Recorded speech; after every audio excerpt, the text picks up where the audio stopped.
레위기 25장 23절 28절은 신년에 대해서 주신 아주 중요한 말씀인데, 이 말씀의 핵심 가운데 하나가 무르다라고 하는 거예요. 무르다. 그죠? 이 물을 것이요 무르다라고 하는 건데, 이 무르다라고 하는 값을 주고 다시 사다라는 뜻을 가지고 있는 것입니다. 그래서 무르다라고 하는 것은 속전의 개념을 가지고 있는 것입니다. 속전을 주고 다시 잃어버렸던 것을 다시 사오는 것, 되찾는 것, 그런 개념의 무르다라고 하는 의미를 가지고 있습니다. 이거는 나중에 이제 룻기에도 나오고 중요한 건데, 그 다시 무르는 행위 중에 하나가 희년이죠. 다시 다 돌려주는 그런 은혜의 해를 또 설명하기도 합니다. 그래서 이 본 말씀을 잘 이해하고 있어야 그 다음에 오늘 제8부 그리스도의 구속사역을 이해하는데 필요하다 생각합니다. 오늘 우리는 이제 오늘 우리는 제8부 그리스도의 구속 사역을 생각해 보고자 합니다. 오늘은 첫 번째 시간이고 또 그래서 오늘 1장, 2장의 핵심인 구속의 두 방면, 그리고 또 하나는 십자가상의 죽음, 요 두 부분을 통해서 그리스도의 구속 사역이 어떻게 이루어지는지를 생각해 보고자 합니다.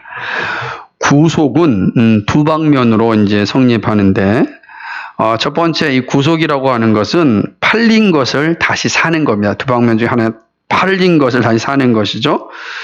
그게 오늘 이제 이 물을 것이다라는 개념이에요. 무르다라는 개념이 바로 팔린 것을 다시 사는 것을 이야기하죠.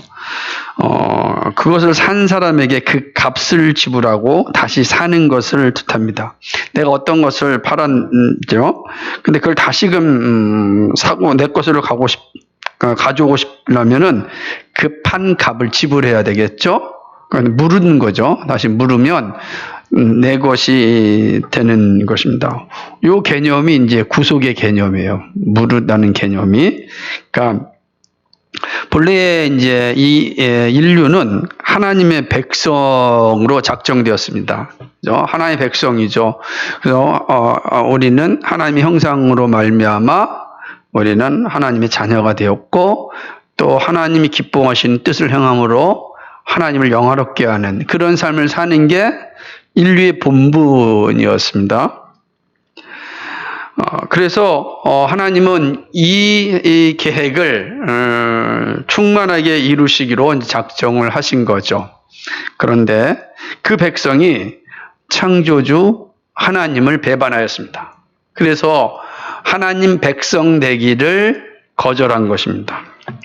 이로 인하여서 죄와 죽음 아래 팔렸습니다.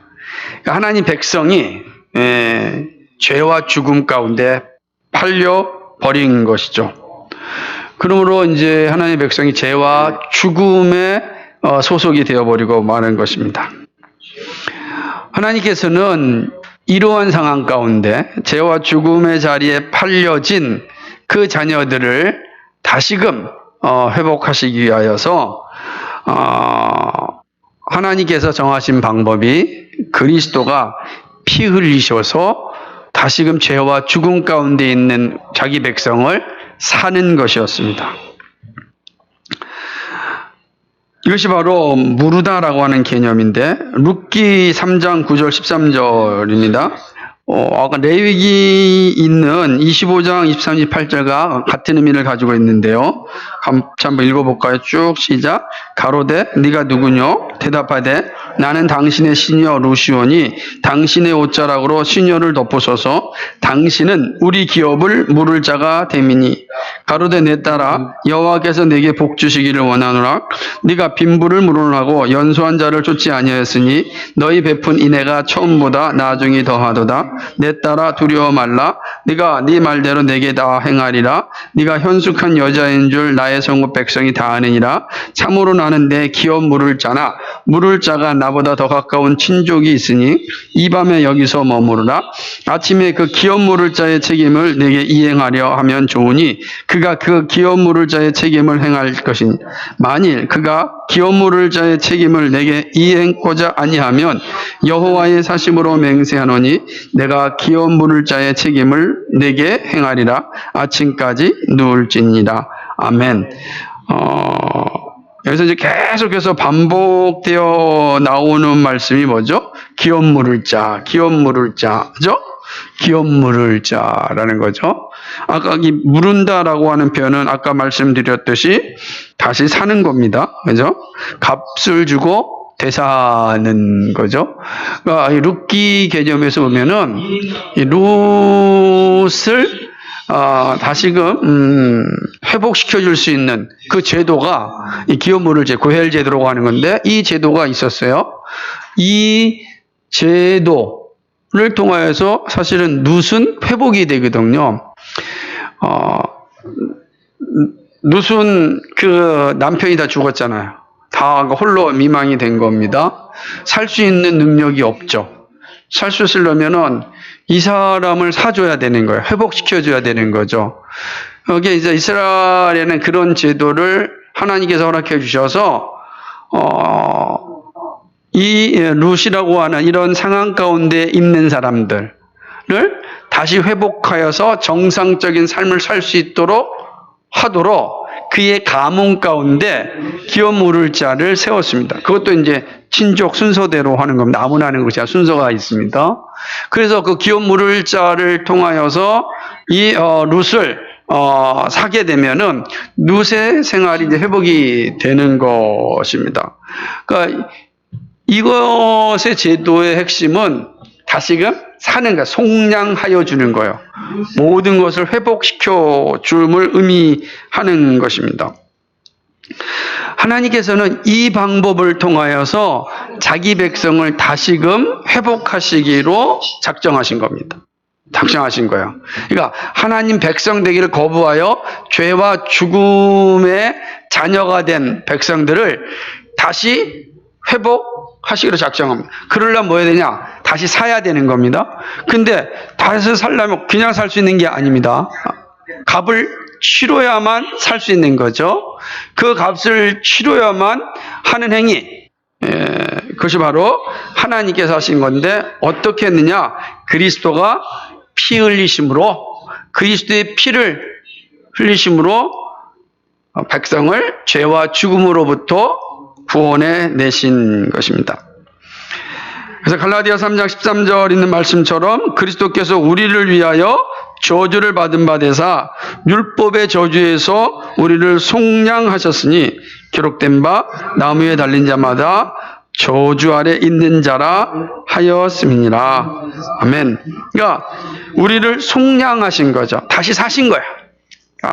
죄와 죽음의 자리에서 예수님께서 피를 흘리심으로 우리를 다시 사셔서 자기 백성 삼으신 겁니다.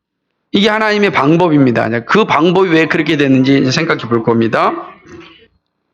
그리스도는 자기 피로 각 족속과 민족들과 나라 가운데서 사람들을 사셨습니다. 우리 계시록 5장 9절 한번 읽어볼까요? 새 노래를 노래하여 가로되 책을 가지시고 그 인봉떼기를 합당하시도다. 일찍 죽음을 당하사 각 족속과 방언과 백성과 나라 가운데서 사람들을 피로 사서 하나님께 드리시.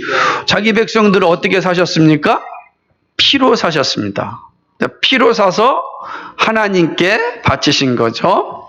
그러니까 우리가 하나님의 백성 되어서 하나님을 경배하고 찬양하는 것이 하나님의 창조 경륜인데 인간이 그 하나님 백성들 자녀됨을 거부하였어요. 그래서 죄와 사망의 법에 떨어진 거죠. 하나님은 죄와 사망의 법에서 울부짖고 있는 자기 백성을 다시금 회복하시기 위하여 하나님께서 정하신 방법이 뭐냐?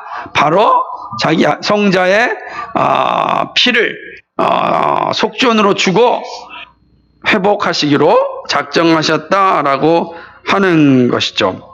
그러므로 그리스도 곧 하나님은 구원받은 백성들을 그의 피로 사셨습니다. 다 피로 사셨어요. 그래서 사도행전 20장 28절도 하나님이 자기 피로 사신 교회를 제기하셨네요.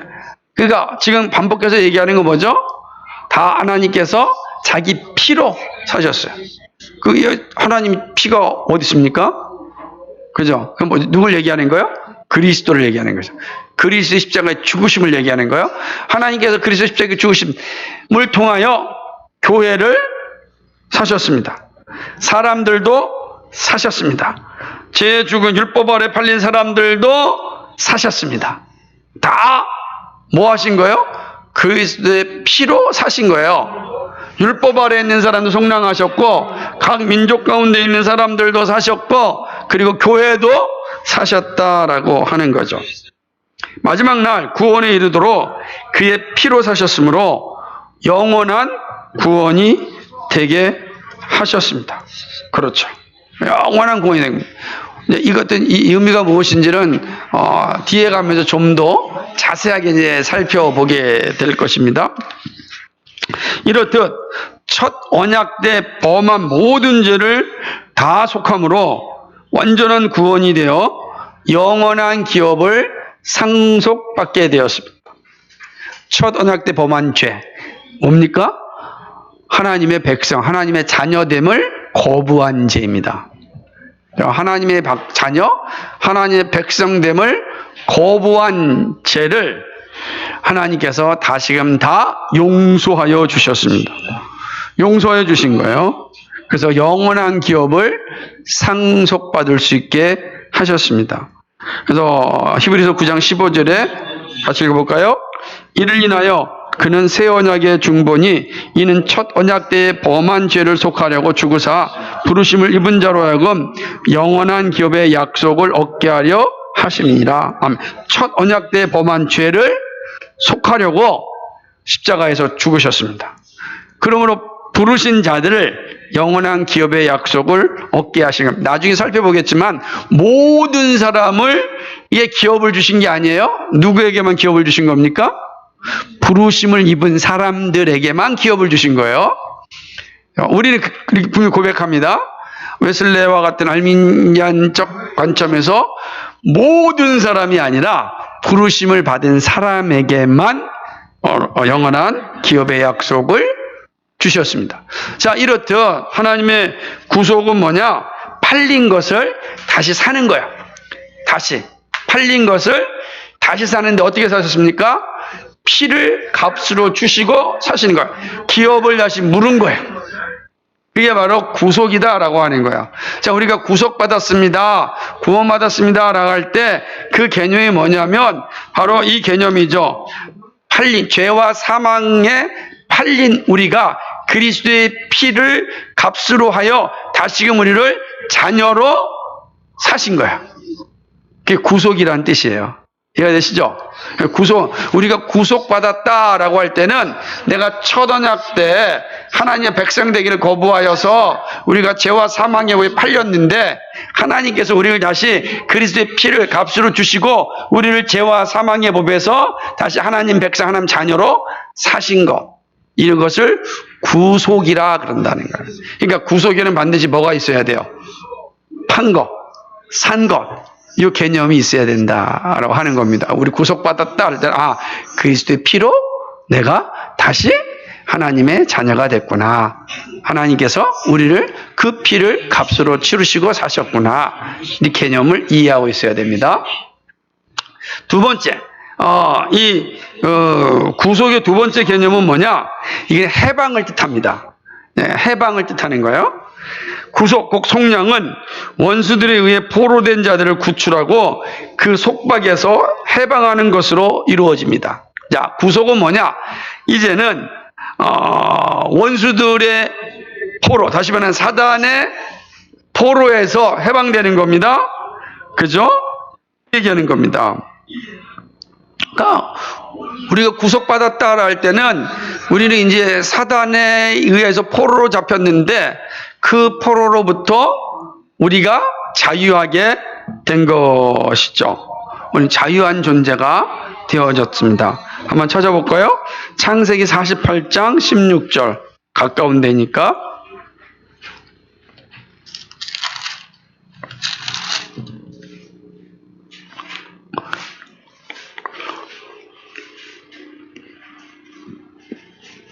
같이 읽겠습니다. 시작. 나를 모든 환난에서 건지신 사자께서 이 아이에게 복을 주시며 이들로 이른가 내 조부 아브라함과 아버지 이삭의 이름으로 칭하게 하시오며 이들로 세상에서 번식되게 하시기를 원하나이다. 아멘. 모든 환난에서 건지신 겁니다. 우리를 자유하게 하셨다라고 하는 거죠. 그럼 우리를 어떻게 해방하셨는가? 이 모든 환난에서, 모든 어둠의 세력에서, 포로의 상황에서 우리가 어떻게 회복되었는가? 그리스도의 피로 우리를 죄에서 해방하셨습니다. 계시록 1장 5절 같이 읽을까요? 시작. 또 충성된 증인으로 죽은 데서 먼저 나시고 땅의 임금들의 머리가 되신 예수 그리스도로 말미암아 은혜와 평강이 너희에게 있기를 원하노라. 우리를 사랑하사 그의 피로 우리 죄에서 우리를 해방하시고 아멘. 그의 피가 우리 죄에서 우리를 해방하신, 우리가 죄로부터 해방할 수 있는 건 바로 그리스도의 피 때문입니다. 그러니까 우리가 이 죄의 굴레, 죄의 어떤 결박에 묶여서 우리는 살았던 존재입니다. 죄의 결박에 살았으니 죄가 가져다주는 사망에 이르게 되는 존재였지요. 그렇게 된 게 우리 존재였습니다. 근데 죄의 사망에서 하나님께서 우리를 건져 주셨습니다. 해방시켰습니다. 더 이상 죄의 자리에 머물지 않고 그 자리에서 우리를 해방하신 것입니다. 구속은 뭐냐? 이런 죄로부터 해방을 의미하는 것입니다. 그리스도는 죄와 사탄의 권세에서 우리를 해방하여 영생에 이르게 하셨습니다. 자, 해방하신 목적이 단순히 방종을 주신 것이 아니라 해방은 우리에게 영생을 주시기 위함입니다. 해방된 자들만이 영생에 이르게 되어 있습니다. 사도행전 20장 18절 말씀에 같이 있습니다. 그 눈을 뜨게 하여 어두움에서 빛으로 사단의 권세에서 하나님께로 돌아가게 하고 죄사함과 나를 믿어 거룩게 된 무리 가운데서 기업을 얻게 하리라 하더이다. 아멘. 기업을 얻게 하다. 그죠? 놀라운 거죠? 기업이 뭡니까? 영원한 생명, 영생. 영생이라는 기업을 얻게 하였습니다. 뭡니까? 사단의 권세에서 우리를 하나님께로 돌아가게 하였습니다. 이게 은혜죠. 은혜입니다. 사단의 권세에서 하나님께로 돌아간 겁니다. 영원한 생명을 얻거죠. 그거를 기업이라 얘기하는 것이죠. 우리가 값으로 사서 구했으므로 더 이상 종들이 아니고 우리는 이제 아들이 됩니다. 그러니까 그리스도의 핏값으로 우리를 죄와 사망의 종에서 우리를 사셨어요. 그러니까 우리 더 이상 이제는 죄와 사망의 종이 아니라 우리는 그 핏값으로 사신 자가 되었어요. 사셨고 어떻게 하셨냐? 우리를 자녀로 삼으신 거예요. 그러므로 우리는 더 이상 죄와 사망의 종이 아니라 우리는 하나님의 자녀가 되는 것입니다. 이 놀라운 은혜죠. 사실상 우리는 죄에 속해서 종으로 사는 존재가 아닙니다. 우리는 그 죄로부터 해방되었습니다. 자유자의 아들이 된 거야. 자유자의 아들이 된 거야. 우리는 자유자의 아들이 된 겁니다. 그리스도인 누구냐? 자유자다라고 하는 거예요. 그러니까 우리가 구속받았다 할 때는 바로 이런 해방의 의미가 가져다 있는 것이죠. 그럼 왜 예수님께서는 피 흘리셔야 됐는가? 왜 피를 흘려야만 우리가 구속받고 해방되는가? 그게 하나님 정하신 방법이에요. 하나님께서 그렇게 정하셨어요. 그죠? 그리스도는 피 흘리시기 위해 십자가에 죽으셔야 했습니다. 피 흘리심이 없이는 죄사함이 없기 때문입니다. 그것이 하나님 정하신 방법입니다. 히브리서 9장 22절에 보니까 율법을 쫓아 거의 모든 물건이 피로서 정결케 되나니 피 흘림이 없은즉 사함이 없느니라. 피 흘림이 없이는 사함이 없는데 레위기 17장 11절에 보니까 하나님께서 피로 죄가 속해지게 정하셨습니다. 그러니까 피로 말미암아 모든 죄가 다 씻어지도록 하나님이 정하신 거예요. 읽어봅시다. 레위기 17장 11절 시작. 육체의 생명은 피에 있습니다. 내가 이 피에 너희에게 주어 단에 뿌려 너희 생명을 위하여 속하게 하였나. 생명이 피에 있으므로 피가 죄를 속하니라. 아멘. 생명이 피에 있잖아요. 그죠? 우리가 피가 다 사라지면 죽죠? 우리 피가 있는 거예요. 우리의 생명, 우리 피에 있어요. 피 없이 생명이 존재하지 않습니다. 피가 계속 공급될 때 우리는 생명이 유지되는 것입니다. 피가 사라지면 우리는 죽게 되는 것이죠. 그래서 하나님께서는 이스라엘 백성들의 죄를 용서하시는 방법으로 제사제도를 허락해서 율법을 통한 제사제도를 주셨잖아요. 그 제사제도의 방법 가운데 하나가 뭐냐면 동물의 피를 취하여서 제단에 뿌리는 겁니다. 그러면 동물의 피를 보시고 우리의 죄가 동물의 피와 함께 죽었다라고 선언하신 거예요. 그리고 그 선언으로 말미암아 우리가 용서함 받은 거죠. 그러나 이거는 완전한 용서가 아니겠죠? 왜냐하면 해마다 동물이 죽어야 되니까 이건 예표란 말이에요. 예표. 그러니까 영원한 우리의 죄를 사는 날이 올 거예요. 그를 예표하는 겁니다. 그때까지 어떻게 됩니까? 계속해서 동물이 죽어야 돼요. 동물의 피가 뿌려져야 되는 겁니다.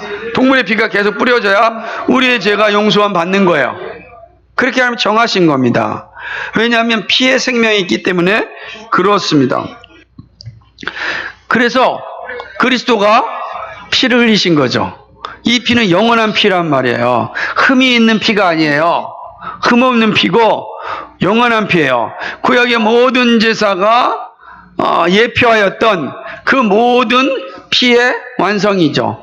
그리고 그리스도의 피가 흘려졌다라는 것은 구약 모든 제사가 완성되었다는 것이고 그의 피의 용서는 완벽하다, 영원하다라는 것을 의미하는 것입니다. 그러면 그의 피로 말미암아 우리는 모든 죄의 속박으로부터 해방되었고 모든 죄의 결과로부터 구속받은 거죠. 그저 하나님의 자녀가 되어졌다라고 하는 거죠. 그러니까 우리가 구속이라고 할 때 두 방면으로 성립되는데 하나는 뭐다? 무르는 겁니다. 돈을 주고 사는 겁니다. 또 하나 해방하는 것이다. 이 두 가지 개념을 이해하고 있어요. 그래야만 성경에서 말하고 있는 이 개념들을 다 이해가 되는 거예요. 다 이해가 돼. 그러지 아니하면 이것이 온전하게 이해가 되지 못할 수 있습니다. 오늘 이 사실을 봤습니다. 이제 구속에 대한 내용을 봤습니다. 이제 두 번째는 그리스도의 구속 사역 가운데 십자가상의 죽음을 이제 생각해 봅시다. 예수 그리스도는 십자가상에서 죽으심으로써 세상의 모든 죄를 다 속량하셨습니다. 이제 속량하셨습니다. 속량하셨다라는 거 아까 주셨던 말 팔린 것을 다시 사는 겁니다. 이제 속량이에요. 팔린 것을 다시 사는 거죠. 속전을 통해서. 하나님의 공의의 법은 범죄자가 죄값을 갚는 겁니다. 그러니까 하나님의 공의는 뭐냐면 죄를 범하였으면 그 죄값을 치르는 것이 아니면 공의예요. 분명한 사실이죠. 죄값을 치러야 됩니다. 만약에 죄를 졌는데 죄값을 치르지 아니하면 그는 하나님의 공의에 합당하지 않아요. 그 죄를 졌는데 무조건 사랑하는 것은 하나님의 공의에 합당하지 않아요. 그러니까 하나님의 사랑이 죄진 사람도 다 품어준다. 이것은 하나님의 공의에 합당하지 않아요. 현대신학이 말하는 사랑의 교리는 이 공의가 빠진 외눈박이에요. 이거는 균형을 상실한 거죠. 합당한 거 아닙니다. 하나님의 공의는 죄값을 치르는 것입니다. 그러나 문제는 인류는 자기의 죄값을 치를 수가 없다는 거예요. 그리고 다른 사람의 죄값을 갚을 수도 없는 거예요. 이렇게 된 거예요. 인류의 죄는, 이 인류가 지은 죄는 아무도 치를 수가 없어요. 여러분, 내가 죄를 졌다고 해서 그 죄값을 뭐 형사법이나 민법을 통해서는 해결할 수 있을지 모르겠지만 내 신비에 있는 이 죄값은 해결할 수가 없어요. 법으로 치렀다고 해서 그것이 다 용서되는 게 아니라고요. 영원히 그 죄는 남아있는 거예요. 아니, 세상에 생각해보세요. 사람을 죽였는데 무기징역 해가지고서 살다가 감형되고, 그럼 그 사람 죄가 다 용서되는 겁니까? 우리 법으로는 용서될 수 있죠. 우리가 산 한계 내에서는. 그러나 하나님의 법 안에서는 그는 다른 개념이 되는 겁니다. 그러니까 인간은 아무도 자기의 죄값을 갚을 수가 없는 거예요. 그렇다고 다른 사람의 죄값도 갚을 수 없어요. 인간이 자기가 지는 죄값은 하나님만이 해결해 줄 수 있는 겁니다. 하나님이 죄 없다 선언할 때만이 비로소 죄가 없어지는 겁니다.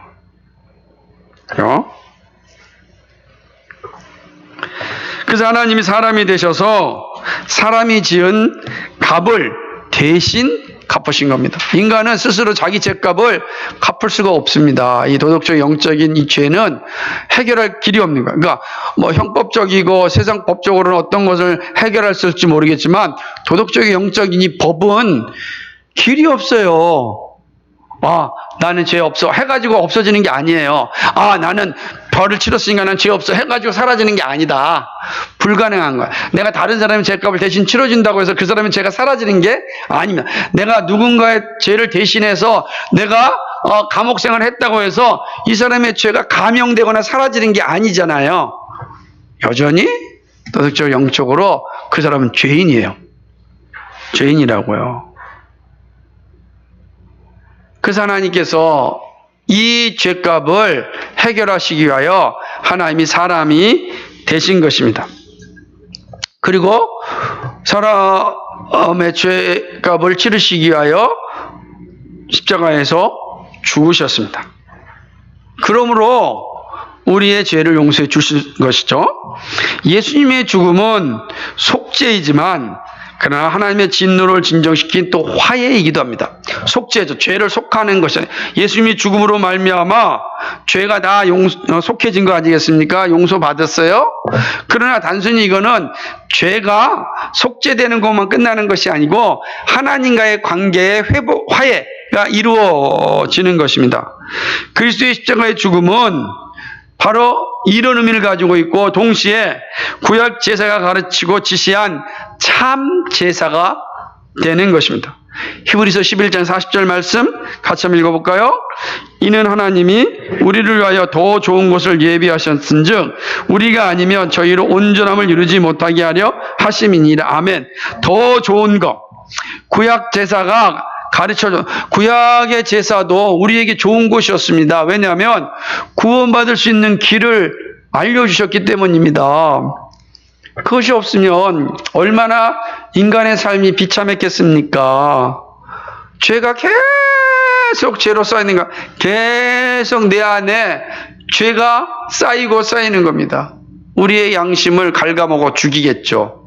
근데 하나님께서 우리가 회개할 기회를 주신 겁니다. 나 대신 동물이 죽음으로 말미암아 내 죄가 사함받을 수 있는 길을 주신 거죠. 그것만으로도 은혜고 감사한 거죠. 하지만 그것이 우리에게 온전한 게 아니었다고요. 그것은 영원한 이 해방과 구속을 바라보는 그림자였고 예표였을 뿐입니다. 그 예표도 우리에게 소망이지만 이제 그리스도가 오셔서 우리 온전한 제사를 이루신 거죠. 구약에 가르쳤던 그 지시한 참 제사가 바로 예수 그리스도의 십자가에서의 죽으심이다라고 하는 거죠. 이를 통하여 하나님과 우리의 관계를 화해시켰습니다. 우리의 죄가 다 용서받을 뿐만 아니라 하나님과의 우리의 관계도 화해시켰죠. 이게 십자가의 죽음이 이루어낸 열매입니다. 그러니까 십자가의 죽으심은 놀라운 거죠. 이 두 가지 사건이 십자가상에서 이루어졌다라고 할 수가 있는 것입니다. 본격적으로 생각해 봅시다. 예수님이 십자가의 처형입니다. 왜 예수님께서 십자가에서 죽으셨습니까? 이제 오늘 우리가 마태복음 21장 보면서 예수님이 스스로 위기를 자초하시는구나 라는 것을 볼 수 있잖아요. 사람들이 자신을 왕으로 삼으려고 하는데 금하지 않잖아요. 이 정권을 가진 사람 입장에 볼 때는 쿠데타 세력 아니에요? 그죠? 막 왕이라고 그러는데 아니야 무슨 소리야 이렇게 해야 되는데 막 금하지 않고 그걸 받으시잖아요. 이런 거 볼 때 이거 스스로 죽음을 자초하시는 것이 아닌가라고 할 정도로 볼 수 있는 게 마태복음 21장 오늘 말씀 21장 1절로 말씀 아닙니까? 1절부터 11절까지 말씀이 그죠? 자, 예수님의 십자가의 처형 바로 여기에 있습니다. 예수를 죽일 제목은 뭐냐? 하나님의 아들이란 자기의 주장입니다. 그죠? 오늘은 자신을 주라고 하나님이라고 말씀했는데 그 전에 그를 하나님의 아들이라 이렇게 주장을 합니다. 하나님의 아들. 참남하죠. 볼 때는 유대인들의 입장에 볼 때는 참남죄가 되는 거죠.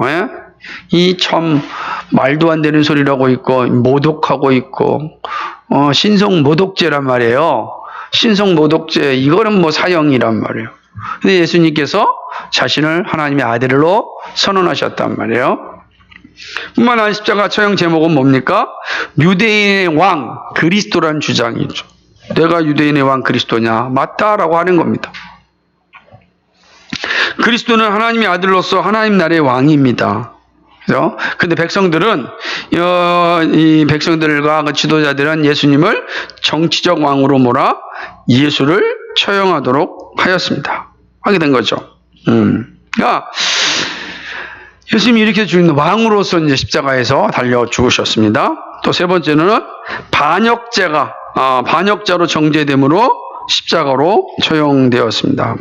예수님의 십자가의 사형은 반역자의 죽음이었습니다. 반역자.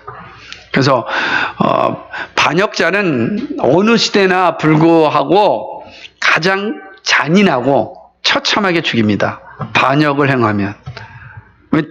두 번 다시 어떻게 되죠? 반역하지 못하도록. 그래서 우리나라도 어떻게 합니까? 반역을 하게 되면 조선시대 때 반역을 하게 되면은 구족을 멸했잖아요. 구족을. 아니 완전히 그냥 씨를 말려서 없애버리는 거예요. 이 반역죄라는 게 처참한 거거든요. 그러니까 십자가도 가장 처참한 처형이란 말이에요. 여러분 십자가가 단지 그냥 십자가에 달려서 죽는 게 아니란 말이에요. 예수님께서 십자가에 몇 시간까지 달렸습니까? 긴 시간, 9시간인가요? 긴 시간 달리지 않았습니까? 그 달릴 때 어떻게 되겠어요? 피와 물이 다 빠져나가죠. 그러면 이 고대 근동에는 다 지금도 마찬가지지만 이 새들이 있거든요. 새들이 쪼아먹거든요. 끔찍한 처형이 이 십자가 처형입니다. 근데 반역자들이 당하는 처형이거든요. 예수님이 반역자로 십자가에서 처형받았습니다. 그죠? 그리스도가 받은 저주는 죄인으로서 받은 저주였습니다. 그래서 우리를 대신하여 받은 저주입니다. 예수님 죄인이 아니잖아요. 근데 반역죄인으로 예수님이 처형받았다. 왜 그렇습니까? 그건 우리가 반역죄인이잖아요. 우리가 반역죄인이죠. 하나님 백성 되기를 거부한 반역죄인들 아닙니까? 그죠? 그 반역죄, 그러니까 우리가 받아서 죽어야 될 그 처형을 예수님께서 다 받으셔서 십자가에서 죽으셨다라고 하는 거죠. 이미 그리스도가 세상의 구주로서 모든 죄를 짊어지고 십자가에서 죽으실 것을 성경은 예언하였습니다. 신명기 21장 23절입니다. 같이 읽어보겠습니다. 그 시체를 나무 위에 밤새도록 두지 말고 당일에 장사하여 내 하나님 여호와께서 내게 기업으로 주시는 땅을 더럽히지 말라. 나무에 달린 자는 하나님께 저주를 받았음이니라. 아멘. 하나님께 저주를 받은 거죠. 그 예수님 다 저주받은 거죠. 어떤 저주입니까? 죄의 저주를 받은 거죠. 죄를 다 짊어지심으로. 그러니까 우리가 받아야 될 저주를 예수님께서 십자가에서 대신 받으신 거죠. 이게 십자가의 처형이에요. 예수님의 십자가의 처형이 이런 의미를 가지고 있다라고 하는 것입니다. 뿐만 아니라 예수님의 이 십자가의 죽음은 전 존재가 당하는 고통입니다. 영혼과 육체가 다 당하는 고통이다라고 하는 것이죠.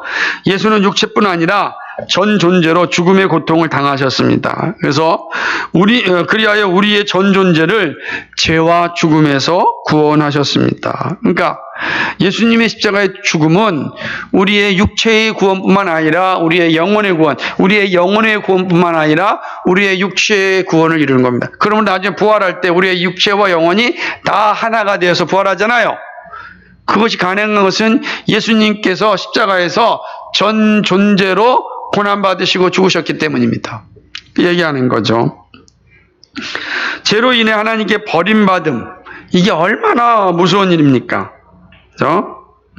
그래서 주님께서 그 죽음이 얼마나 무서운지를 십자가상의 고백에서 얘기하는데, 마태복음 27장 46절, 우리가 잘 알고 있는 말씀인데 한번 읽어볼까요? 시작. 제9시 즈음에 예수께서 크게 소리질러 가라 엘리 엘리 나마 사박다 하시니 이는 곧 나의 하나님 나의 하나님 어찌하여 나를 버리셨나이까 하는 뜻이라. 아멘. 나를 버리셨다. 하나님께 버림받는다. 끔찍한 거죠. 하나님께 버림받으면 소망이 없는 겁니다. 버림받으면 소망이 없어요. 그죠? 근데 예수님께 십자가에서 하나님께 버림받았습니다. 이게 끔찍하죠. 끔찍한 고통입니다. 그죠? 하나님께 버림받았습니다. 그죠? 그리스도의 죽음은 이렇게 정말 끔찍한 심판이요 멸망임을 십자가의 처형에서 보여주는 겁니다. 지금 우리가 자 보세요. 우리가 앞에 지금 구속은 뭐냐면 값을 주고 사는 것이고 해방이라 그랬잖아요. 근데 이 두 가지가 뭐를 통해서 이루어진다고요? 그리스도의 핏값으로, 그리스도의 죽음을 통해 이루어졌다네. 준 거죠. 우리가 그리스도의 핏값으로 말미암아 우리 구원 받았다고요. 놀라운 은혜죠. 도대체 그리스도의 핏값이 어떤 의미를 가지고 있느냐 지금 보는 거예요. 그 핏값이 바로 이런 의미를 가지고 있다. 전 존재로 고통받고 저 하나님께 버림받은 것이죠. 더군다나 예수님의 죽음은 완전한 죽음입니다. 그래서 사망이 확인되었습니다. 정확하게 사망이 확인되었죠. 왜냐하면 예수님의 죽음은 기절이 아니에요. 왜냐하면 많은 사람들이 예수님이 죽지 않고 기절했다 다시 살아났다 이렇게 얘기하는 거예요. 기절도 아주 심각한 기절을 해가지고서 오랫동안 기절 상태에 있었다 이렇게 보는 거예요. 그래서 나중에 깨어나가지고서 어디로 갔다. 아니, 기절설이 아닙니다. 예수님은 기절하지 않았음을 정확하게 보여주시기 위하여서 로마의 방법대로 확인을 합니다. 그리스도의 죽음은 완전한 죽음이어서 장사됐습니다. 그래서 무덤에 갇히게 되죠. 기절한 사람은 무덤에 갇힐 필요 없겠죠. 무덤에 완전히 갇히고 죽음의 법을 다 하였습니다. 죽었죠. 예수님 온전히 죽음의 법을 당한 것이죠. 우리가 잘 아는 이 말씀처럼 마태복음 27장 57절과 60절 말씀 보니까 같이 읽어보겠습니다. 시작. 저물었을 때 아리마대 부자 요셉이라는 사람이 왔으니 그도 예수의 제자라. 빌라도에게 가서 예수의 시체를 달라 하니 이에 빌라도가 내어주라 분부하거늘 요셉의 시체를 가져다가 정한 세마포로 싸서 바위 속에 반 자기 새 무덤에 넣어두고 큰 돌을 굴려 무덤 문에 놓고 가니. 아멘. 완전히죠. 시체를 달라. 그리고 시체를 가져다가 세마포로 쌉니다. 그리고 바위 속에 판 자기 새 무덤에 넣어둡니다. 그리고 돌을 굴려 무덤에 놓고 갑니다. 이거는 정확한 그 장례법입니다. 그러니까 예수님께서 완전히 죽으셨음을 보여주는 거죠. 예수님 죽으신 거예요. 기절하신 게 아니라고. 그렇죠? 이게 바로 십자가의 처형이 가지고 있는 의미입니다. 그러니까 이 처형을 통하여서 우리에게 뭘 주셨습니까? 구속을 주셨습니다. 우리에게 뭘 주셨습니까? 해방을 주셨습니다. 우리로 하여금 하나님과 화해케 되는 은혜를 베풀어 주셨다라고 하는 것입니다. 그럼 왜 예수님께서 이 십자가에서 죽으셔야 됐는가?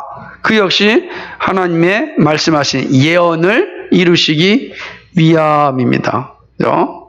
뜻하지 않게 우연히 십자가에 달려 죽으신 것이 아니라 하나님께서 자기 백성을 구원하시기 위하여 하나님의 방법이셨다. 하나님께서는 그렇게 말씀하셨고 때를 기다리다가 때가 참에 하나님이 사람의 몸을 오셨고 십자가에서 죽으셨다라고 하는 거죠. 우선 신명기 21장 23절 말씀처럼 나무에 달린 자는 하나님께 저주를 받았습니다. 예수님은 세상의 모든 죄를 다 짊어지심으로 하나님께 저주받은 자로 죽었습니다. 저주받죠. 그러니까 저주를 받은 거예요. 왜요? 모든 죄의 짐을 짊어졌기 때문입니다. 성경을 응하게 하기 위하여 십자가에서 처형되었습니다. 신명기 21장 23절 말씀을 그리스도의 예언으로 확정한 사람이 사도 바울이에요. 자, 이 신명기 21장 23절이 그리스도에게 임한 것이다. 다시 말하면 예수님께서 십자가에 죽으신 이 사건을 신명기 21장 23절의 말씀이다라는 것을 공포한 것이 바울의 말에 나옵니다. 한번 살펴볼까요? 갈라디아 3장 13절이죠. 시작. 그리스도께서 우리를 위하여 저주를 받은 바되 율법의 저주에서 우리를 속량하셨 기록된 바 나무에 달린 저주 아래 있는 자라 하였음이니라. 아멘. 그래서 우리를 위해 저주를 받으셨고 율법의 저주에서 속량하셨다. 속량하셨다. 우리를 죄값을 치르시고 사셨다. 그죠? 그리고 이 사건은 뭡니까? 기록된 바 나무에 달린 자마다 저주 아래 있는 자라. 그러므로 예수님께서 나무 아래 십자가에서 죽으심으로 모든 인류의 죄를 다 감당하심으로 저주받아 죽으셨다라고 하는 거죠. 근데 베드로 사도도 같은 뜻으로 연관시켰습니다. 같이 한번 읽겠습니다. 시작. 친히 나무에 달려 그 몸으로 우리 죄를 담당하셨으니 이는 우리로 죄에 대하여 죽고 의에 대하여 살게 하려 하십니다. 저가 채찍에 맞음으로 너희는 나음을 얻었나니. 아멘. 친히 나무에 달려 그 몸으로 우리 죄를 담당하셨다라는 고백이죠.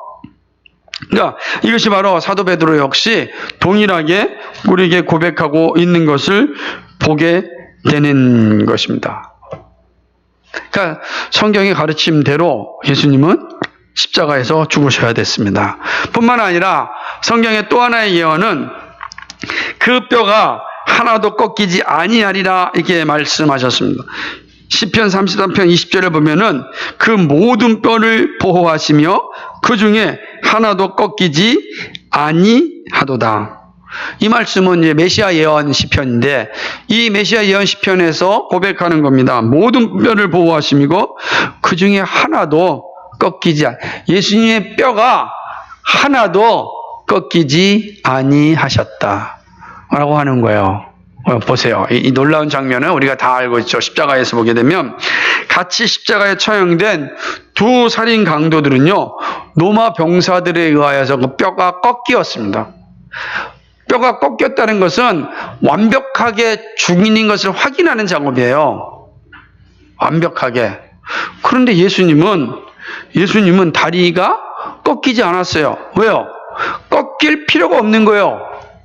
완벽하게 죽었기 때문에 물과 피가 다 쏟아져서 꺾어야 될 이유가 없는 겁니다. 꺾어야 될 이유가 없어요. 죽음을 확인한 겁니다. 그러니까 우리는 볼 때 그 원래대로 그 확인을 꺾어야 되는 거예요. 그런데 예수님은 꺾이지 않았어요. 꺾일 이유가 없죠. 이미 죽은 게 너무 명백하니까 꺾여야 될 수고가 필요한 그게 쉬운 게 아니잖아요. 뼈를 꺾는 게 쉬운 게 아니거든요. 꺾어야 될 이유가 없는 거예요. 다 죽었는데 뭐라 그 힘든 걸 하겠습니까? 그래서 예수님은 뼈가 꺾이지 않았어요. 성경은 단순하게 기록한 것이 아니라 오실 메시아는 십자가에서 죽으시지만 뼈가 꺾이지 아니할 것이다. 그러므로 뼈가 꺾이지 않은 그분이 누구라고요? 그리스도라, 메시아라 라는 것을 증거하는 거예요. 그 사건 자체가 그리스도임을 증거하는 것이죠.